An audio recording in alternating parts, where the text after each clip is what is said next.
잠언 22장 1절부터 16절 말씀 보겠습니다.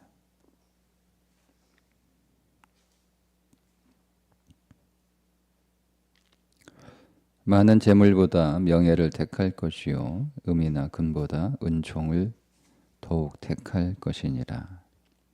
가난한 자와 부한 자가 함께 살거니와 그 모두를 지으신 이는 여호와시니라. 슬기로운 자는 재앙을 보면 숨어 피하여도 어리석은 자는 나가다가 해를 받느니라. 겸손과 여호와를 경외함의 보상은 재물과 영광과 생명이니라. 패약한 자의 길에는 가시와 올무가 있거니와 영혼을 지키는 자는 이를 멀리 하느니라. 마땅히 행할 길을 아이에게 가르치라. 그리하면 늙어도 그것을 떠나지 아니하리라. 부자는 가난한 자를 주관하고 빚진 자는 채주의 종이 되느니라. 악을 뿌리는 자는 재앙을 거두리니 그 분노의 기세가 쇠하리라. 선한 눈을 가진 자는 복을 받으리니 이는 양식을 가난한 자에게 줌이니라. 거만한 자를 쫓아내면 다툼이 쉬고 싸움과 수욕이 그치느니라. 마음의 정결을 사모하는 자의 입술에는 덕이 있으므로 임금이 그와 친구가 되느니라. 여호와의 눈은 지식 있는 사람을 지키시나 사악한 사람의 말은 패하게 하시느니라. 게으른 자는 말하기를 사자가 밖에 있은즉 내가 나가면 거리에서 찢기겠다 하느니라. 음녀의 입은 깊은 함정이라. 여호와의 노를 당한 자는 거기 빠지리라. 아이의 마음에는 미련한 것이 얽혔으나 징계하는 채찍이 이를 멀리 쫓아내리라. 이익을 얻으려고 가난한 자를 학대하는 자와 부자에게 주는 자는 가난하여질 뿐이니라. 아멘. 1절부터 함께 보겠습니다. 많은 재물보다 명예를 택할 것이요 은이나 금보다 은총을 택할 것이니라. 여기서 명예는 이름이라는 의미이고요. 은총은 좋은 평판이라는 의미로 이해할 수 있습니다. 그래서 재물보다 명예로운 이름이 더 귀한 것이고 은금보다 사람들의 좋은 평판을 얻는 것이 더 지혜로운 삶이다 는 뜻입니다. 이 말씀을 좀 더 깊이 묵상해서 적용하면 하나님을 경외하는 자에게는 명예로운 이름이 주어지고 사람들로부터 무엇보다 특별히 하나님으로부터 좋은 평판을 얻게 될 것이다 는 말씀이기도 합니다. 2절에 가난한 자와 부한 자가 함께 살거니와 그 모두를 지으신 이는 여호와시니라. 가난한 사람만 하나님을 믿고 의지하는 것이 아니고 부자도 하나님을 믿고 의지해야 된다는 말씀이겠죠. 이 말씀을 1절과 연결해서 이해를 하면 재물보다 은금보다 명예로운 이름과 좋은 평판이 더 잘 사는 인생이고 성공하는 인생이기 때문에 가난한 사람만이 아니라 재물이 많고 은금을 쌓아놓은 자도 하나님을 의지하고 하나님을 경외하지 않으면 안 된다는 말씀이겠죠. 왜냐하면 인생의 목적이 은금을 많이 쌓는 것이 아니라 하나님 앞에서 또 사람들로부터 좋은 평판을 얻는 것이기 때문에 부자라도 하나님을 의지해야 한다는 말씀으로 더 확장해서 묵상할 수가 있습니다. 3절에 슬기로운 자는 재앙을 보면 숨어 피하여도 어리석은 자는 나가다가 해를 받느니라. 하나님을 의식하며 살아가는 사람, 그러니까 늘 하나님을 묵상하며 하나님 앞에서 살아가는 자와 하나님에 대한 의식 없이 살아가는 자를 대조해 주고 있는데, 하나님을 의식하며 살아가는 자는 늘 이렇게 신중한 삶을 살아가게 되고, 하나님을 의식하지 않는 자는 무모한 인생을 살아가게 된다는 말씀입니다. 4절의 겸손과 여호와를 경외함의 보상은 재물과 영광과 생명이니라. 여호와를 경외하는 것의 가장 큰 복은 명예로운 이름과 좋은 평판이지만, 그렇다고 해서 재물이 없는 것은 아니다. 여호와를 경외함의 보상은 재물과 영광과 생명이다. 근데 이거 더 깊이 묵상하게 되면 여기서 재물은 예수 그리스도를 의미하는 거겠죠. 예수 그리스도를 재물로 발견한 사람은 더 이상 세상 재물을 귀하게 여기지 않습니다. 필요하지만 그것을 예수 그리스도보다 더 나은 재물로 여기지 않습니다. 그런 말씀으로도 더 확장해서 묵상할 수가 있습니다. 5절에 패역한 자의 길에는 가시와 올무가 있거니와 영혼을 지키는 자는 이를 멀리 하느니라. 여기서 패역하다는 뜻은 길을 비틀었다 하는 뜻이거든요. 길을 비틀어서 타락과 범죄의 길로 몰고 가는 삶을, 패역한 길을 걸어가는 자, 그의 인생 앞에는 가시와 올무가 있고, 패역한 자의 반대가 영혼을 지키는 자겠죠. 그래서 여러분, 영혼을 지킨다라고 하는 것은 하나님이 정하신 진리의 길을 걸어가는 거예요. 하나님이 정하신 진리의 길을 걸어갈 때 그의 인생에는 가시와 올무가 없다는 말씀입니다. 가나안 땅에 들어가서 하나님께서 이스라엘 백성들에게 주신 명령은 그 땅에 살고 있던 원주민들을 다 몰아내는 것이었습니다. 다 죽이든 다 몰아내든. 그런데 이스라엘 백성들은 유목민이어서 농사를 지어본 적이 없는 사람들이고, 가나안 땅은 농사 짓는 땅입니다. 물론 거기서도 유목을 할 수 있겠지만 유목보다는 농사가 어떤 면에서 보면 더 나아 보일 수 있죠. 왜냐하면 유목을 하는 사람들은 계속 떠돌아다녀야 돼요. 목초지를 찾아서 계속 이동해야 되는 삶을 살아갑니다. 근데 농사를 짓는 사람들은 한 곳에서 정착하며 살아가는 사람들입니다. 뭐가 좋고 나쁜지는 다 자기들의 입장에 따라 다르지만 계속 떠돌아다니며 사는 사람들에게는 한 곳에 머물러 있는 것이 더 좋아 보였겠죠. 물론 농사를 짓는 사람들에게는 계속 같은 곳에 꼼짝 마라 붙잡혀 있으니까 여기저기 돌아다니는 삶을 더 좋게 여길 수도 있겠죠.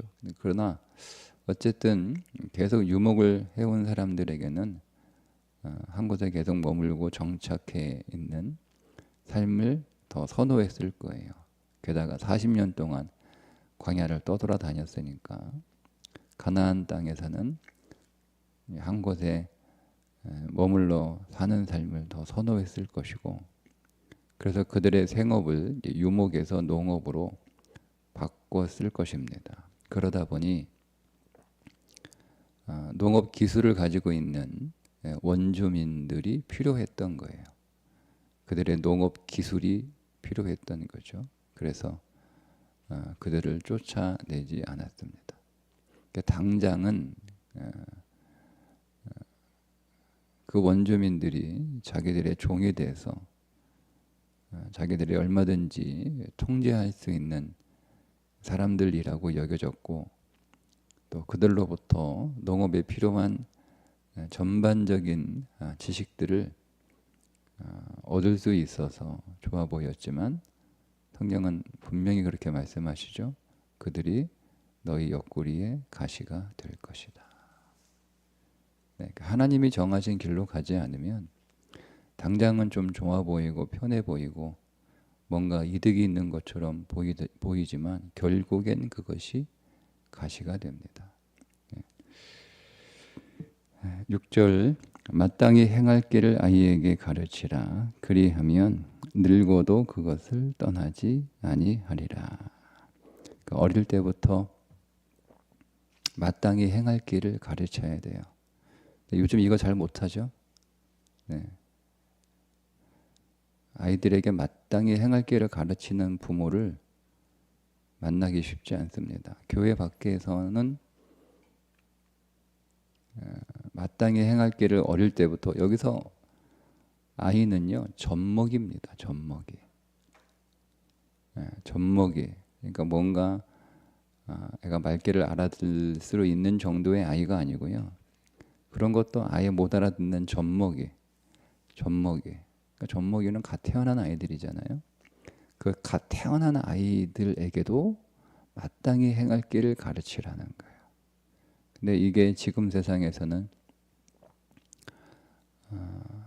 교회 밖에서는 그런 사람을 만나기가 쉽지 않은 것 같고, 교회 안에서조차도 자식을 이렇게 가르치는 사람이 세상보다는 많지만 여전히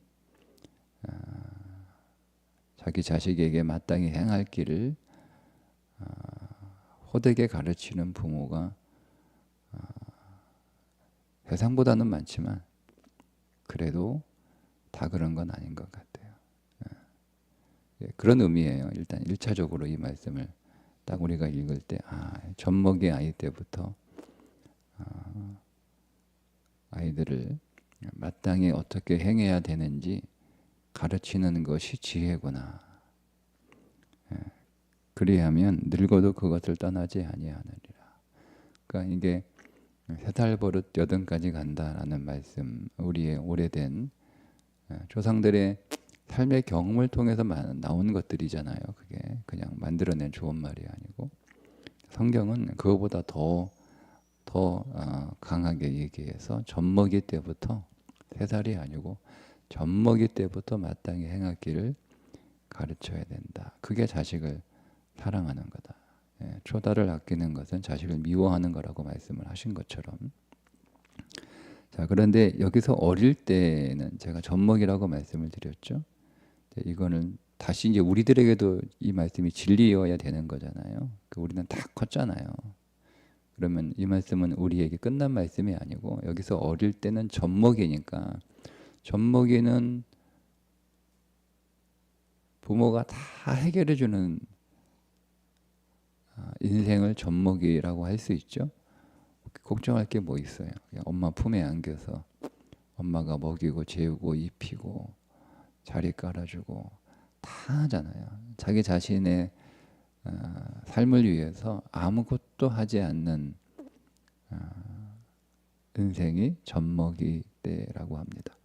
그러면 여기서 이 아이는, 젖먹이는 어떤 의미냐면, 우리 인생이요 아주 평안할 때, 아무런 걱정이 없을 때, 아무런 걱정이 없을 때, 그때 마땅히 행할 길, 그때 열심히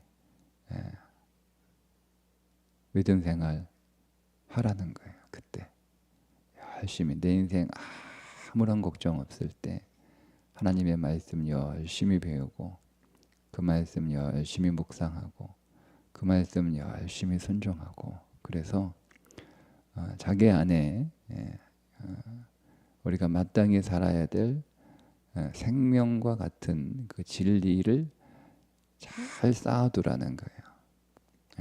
그래야 늙어서는 아무런 힘이 없는 거잖아요. 그때 우리가 믿음의 길을 잘 살아갈 수 있다는 말씀으로 우리가 더 확장해서 적용할 수가 있습니다. 이제 이어지는 7절과도 좀 연관이 있는데요. 부자는 가난한 자를 주관하고 빚진 자는 채주의 종이 되느니라. 그러니까 이게 앞에 있는 6절과 연결해서 이해를 하면 그러면 여기서 부자는 마땅히 행할 길을 잘 배운 사람이에요. 그 안에 진리가 풍성한 사람이죠. 말씀 부자 뭐 이렇게 설명할 수가 있습니다. 그렇게 말씀 부자, 젖먹일 때보다 마땅히 행할 길을 잘 배운 사람은 인생을 주도합니다. 근데 그거 못 배운 사람은요, 끌려다닙니다. 자, 우리가 평안할 때 마땅히 행할 진리를 잘 배워서 그 심령 안에 가득 채워놓은 사람은요, 인생을 주도합니다. 그런데 그 진리가 없는 사람은요, 인생을 끌려다닙니다. 그렇게 우리가 6절과 연결해서 이 말씀을 이해할 수 있습니다. 8절 악을 뿌리는 자는 재앙을 거두리니 그 분노의 기세가 쇠하리라. 악을 뿌린다, 아주 포악하다 뭐 이런 뜻이거든요. 그런데 뭐 이 말씀은 그 자체로 뭐 당연하죠. 악을 뿌리는 사람이 뭐 뿌린 대로 거두니까 인생은 추수의 법칙이 있어요. 이게 영적 법칙이기도 해요. 뿌린 만큼 거둡니다. 뿌린 만큼.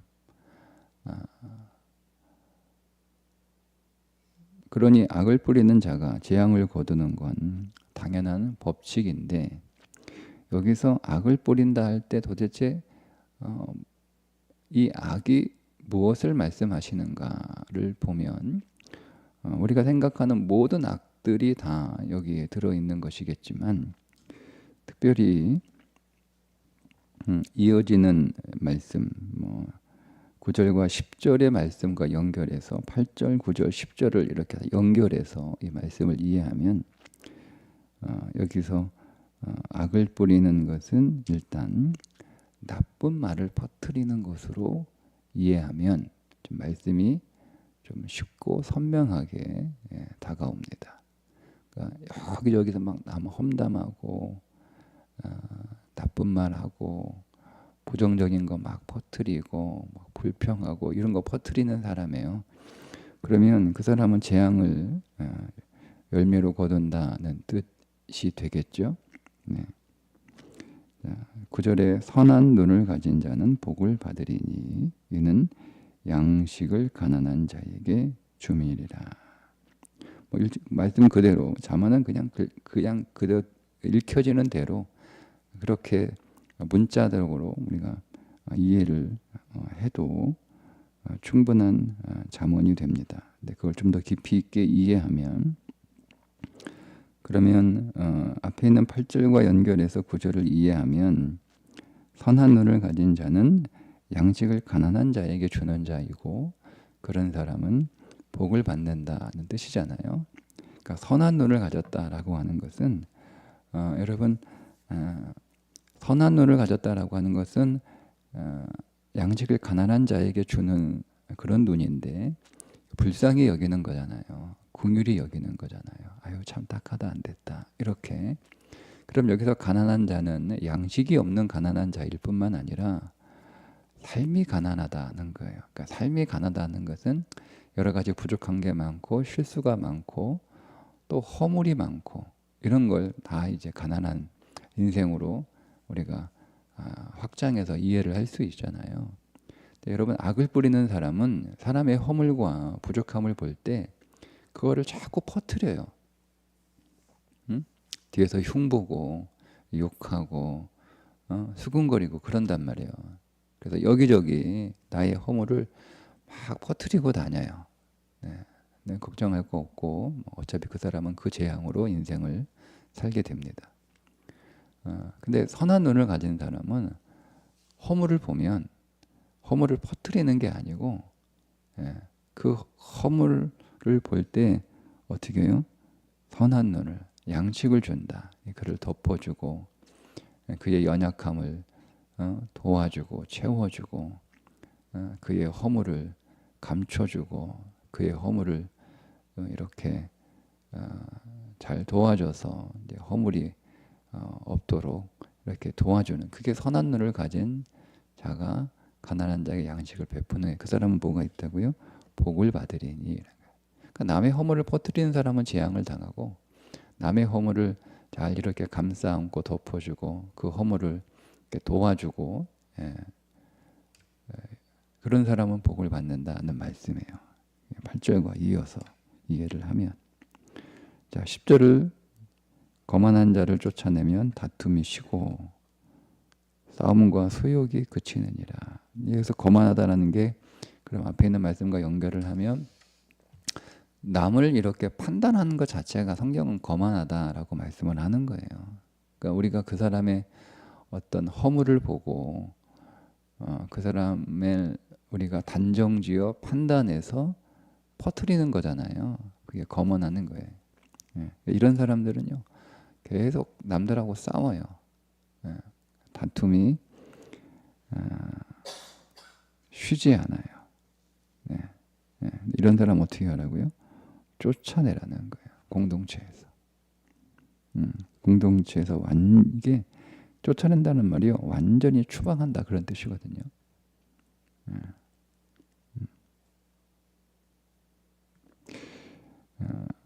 왜냐하면 이렇게 남의 허물을 막 퍼뜨리고 다니는 사람은요, 가는 곳마다 분쟁을 일으켜요. 그래서 공동체에 너무 부정적인 결과를 가져오기 때문에 그게 너무 심각한 문제를 일으키기 때문에 이렇게 단호하게 조치하라는 거예요. 그러면 여러분 이 말씀의 틀 안에서 여러분 8절을 보면 악을 뿌리는 게 얼마나 심각한 죄인지, 얼마나 무서운 죄인지 우리가 깨닫게 되겠죠. 우리는 그냥 험담하는 거 별거 아니라고 생각하는 거예요. 뭐 그럴 수 있지, 그죠? 부정적으로 얘기하는 거 우리는 그렇게 크게 심각하게 생각하지 않습니다.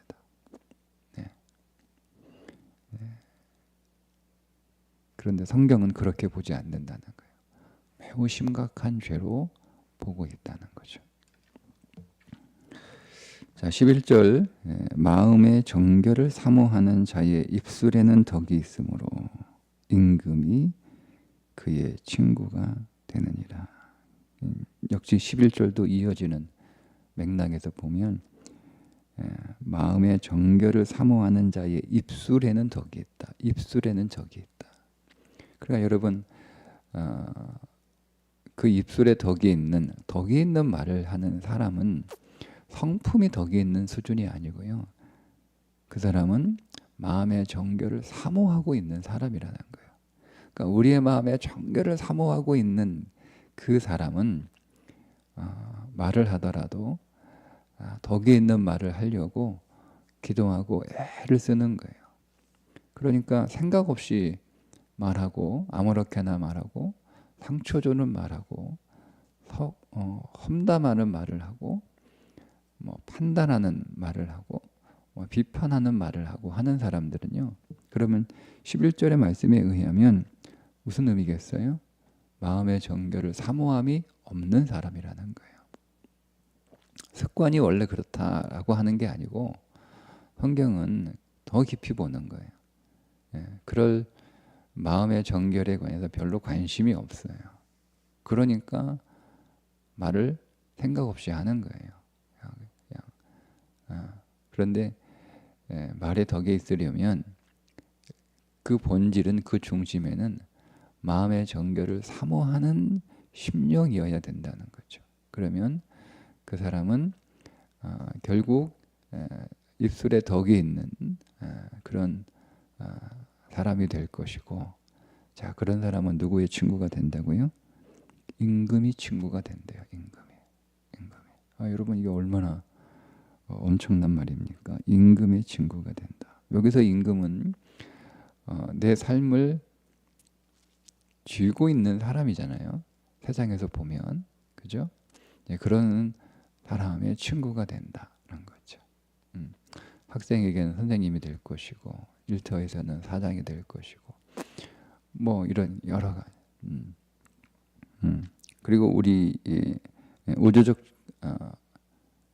존재 안에서는 하나님이 우리의 친구가 된다는 거죠. 그러니까 하나님은 마음의 정결을 사모하는 자를 얼마나 찾고 계시는지 우리가 그것을 볼 수가 있고, 또 하나님 입장의 시각에서 보면 그런 사모함이 없이, 마음의 정결함에 사모함이 없이 그냥 막 되는 대로 생각 없이 말을 막 하는 사람들을 하나님이 또 얼마나 싫어하시는지도 확장해서 이 말씀을 우리가 묵상할 수가 있습니다.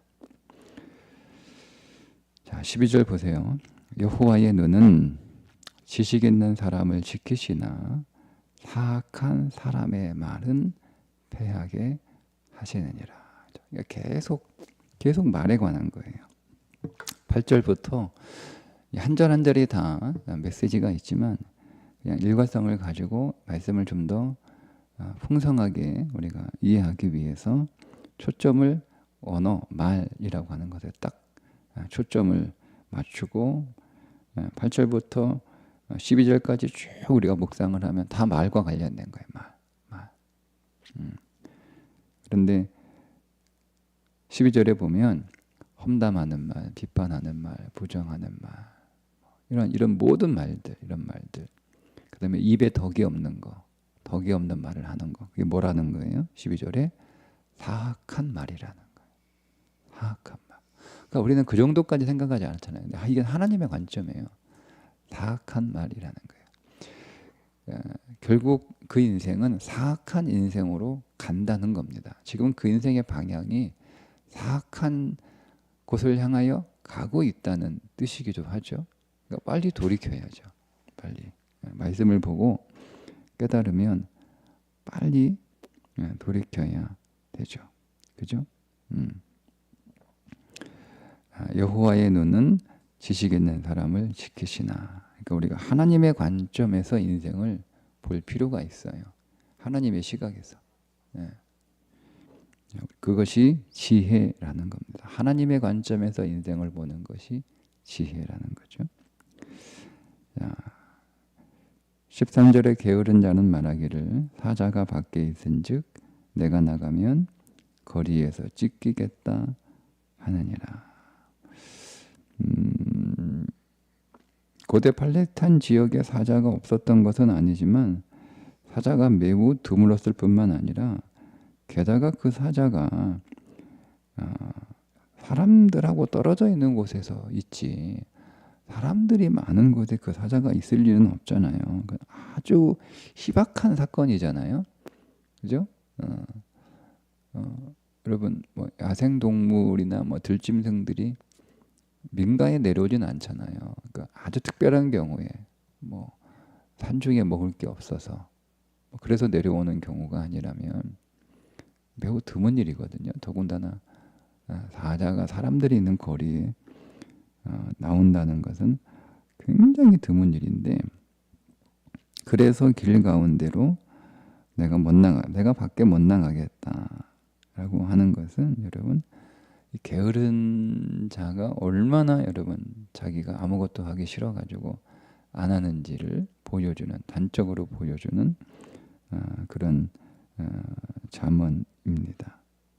그러니까 우리가 하나님의 말씀을 우리의 삶에 적용해서 살아가는 것이 하나님을 경외하는 건데, 그 하나님의 말씀에 관심이 없는 사람들이 이런 핑계를 하는 거예요. 아유, 밖에 사자가 많아가지고 내가 밖에 못 나가겠다. 그러니까 이게 말이 안 된다는 거죠. 그러니까 하나님의 말씀을 순종하며 사는 게 너무 어렵다, 너무 힘들다, 시대에 너무 안 맞다 라고 하는 게 사실은 오늘 이 3절에 있는 핑계와 같은 핑계라는 말씀입니다. 그게 영적으로 매우 게으르다는 거죠. 영적으로. 이 성경에서 게으르다라고 하는 것은 그냥 우리가 일반적으로 생각하는 게으름의 수준이 아니에요. 그러니까 굉장히 심각한 영적으로 병든 상태를 말씀하고 있는 비유적 표현이기도 합니다. 자, 14절 음녀의 입은 거짓 함정이라 여호와의 노를 당한 자는 거기 빠지느니라. 이게 음녀는 그러니까 이게 13절하고 이해하면 여기서 음녀는 세상을 사랑하는 인생이거든요. 예, 그러니까 우리는 세상을 사랑하기보다는 즉 세상에 속한 것을 사랑하기보다는 하나님께 속한 것을 사랑하는 인생이 되어야 되는 거거든요. 그게 하나님을 경외하는 거예요. 예, 세상에 속한 것을 추구하는 게 아니고 하나님 안에 있는 것을 추구하는 것이 하나님을 경외하는 건데, 그 하나님을 경외하는 삶을 살기를 싫어하는 것이 영적으로 게으른 것이고, 영적인 심히 부패한 것이고, 그리고 14절에 의하면 그게 세상을 사랑하는 거다.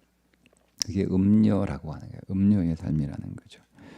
이게 음녀라고 하는 것은 뭐 여러 가지 의미를 가지고 있는 겁니다. 이게 도대체 누구냐? 뭐 여러 가지 해석이 있는데, 당시 이방 신전의 성전 창기라는 해석도 있고, 몸을 파는 여자라는 뭐 해석도 있고, 어쨌든 그걸 다 모든 걸 포함하면 어쨌든 성적으로 음란한 삶이거든요. 이 간음하는 삶인데, 성경은 육신적 간음만을 간음으로 얘기하지 않고 세상 사랑도 간음해요. 왜? 우리는 그리스도의 신부잖아요. 그리스도가 우리의 신랑인데, 그리스도가 우리의 신랑이니까 신랑 아닌 다른 것을, 즉 그리스도가 아닌 다른 것을 사모하고 좋아하면 그게 간음하는 거예요. 그게 음란한 인생이에요. 다 포함해요. 근데 여러분, 그런 인생을 계속 살아가고 있는 걸 성경은 뭐라고 얘기하냐면 여호와의 노를 당한 사람이라는 거예요. 하나님의 진노, 하나님이 버렸다는 뜻이에요. 버렸다. 그러니까 세상을 사랑한다는 것은 어느 정도로 심각한 거냐면, 심지어 하나님이 버렸기 때문에 그 길로 간다는 거예요. 그러니까 이게 굉장히 무서운 말이죠. 네. 자, 15절 아이의 마음에는 미련한 것이 얽혔으나 징계하는 채찍이 이를 멀리 쫓아내느니라. 그러니까 우리는 하나님 앞에 버림받은 인생이기보다는 잘못하면 징계를 당하는 게 훨씬 더 좋다는 거예요. 뭐 내가 이렇게 살아도 아무 일도 없네. 내가 예수 안 믿어도 아무런 일이 없네. 여러분, 그게 하나님이 버린 거예요. 하나님 봐요. 그래서 히브리서에 말씀하시잖아요. 징계를 당하지 않으면 그는 사생하라. 하나님이 버린 거예요. 하나님은 자기 자식을 징계한다. 이렇게 말씀하시는 거잖아요. 그러니까 우리가 잘못하면 하나님의 징계를 받아 정신 번쩍 들어서 다시 생명의 길로 가는 것이 복입니다. 그게 하나님이 우리를 사랑하시는 거예요. 그러니까 내가 죄 짓고 살아도 아무렇게나 살아도 아무 일이 없다. 여러분, 그게 좋은 게 아니에요. 16절에 이익을 얻으려고 가난한 자를 학대하는 자와 부자에게 주는 자는 가난하여질 뿐이니라. 이 앞에도 이미 나온 잠언에 같은 의미를, 메시지를 담고 있는 거죠. 가난한 사람들한테는 궁율의 눈이 없고 부자들에게 아첨하고 뇌물을 주는 그런 인생을 말하는 것입니다. 이 말씀은 왠지 뜬금없이 딱 나오는 말씀처럼 보이는데, 쭉 이렇게 이해를 하면 우리의 심령이 하나님의 말씀에 가난한 심령이어야 되는 거예요. 늘 하나님 앞에서 가난한 자로, 늘 하나님 앞에서 가난한 자로 살아가는 그런 삶을 살 때 그가 지혜로운 인생이라는 거예요. 그래서 하나님 앞에서 우리가 말씀 부자, 믿음 부자, 예수 부자로 살아야지 세상 부자, 재물 부자, 살아가게 되면 결국 그 인생은 어떻게 된다는 거죠? 가난하여질 뿐이니라. 이렇게 의미로 우리가 묵상할 수가 있습니다. 오늘 말씀도 역시 계속 잠언 전체의 주제에서 하나님을 경외하는 것이 어떤 것인지를 말씀하고 있는 내용들로 우리는 적용하고 또 묵상할 수가 있습니다. 오늘도 하나님을 경외하는 일에 오늘 말씀에 나와 있는 내용들을 가지고 우리 묵상하면서 오늘도 그 경외의 지혜로운 길로 살아가는 하루가 되시기를 주님의 이름으로 축복합니다. 기도하겠습니다. 하나님, 오늘도 하나님을 경외하는 삶을 살게 하옵소서. 명예로운 이름을 택하고 좋은 평판을 택하는 삶이 되게 해주시고, 그를 위하여 매 순간마다 우리가 어떤 환경에 처하든 부하든 가난하든 모든 순간 하나님을 의지하고 인정하고 하나님께 붙들리는 삶이 되게 해주셔서 온종일 하나님 의식하며 살아가기를 원합니다. 평안할 때에 더 경건에 힘쓰게 하옵소서. 인생이 아무런 문제가 없이 즐거울 때에 우리는 더 하나님께로 가까이 나아가는 지혜로운 삶을 사는 자들이 되게 해 주옵소서. 예수님의 이름으로 기도합니다. 아멘.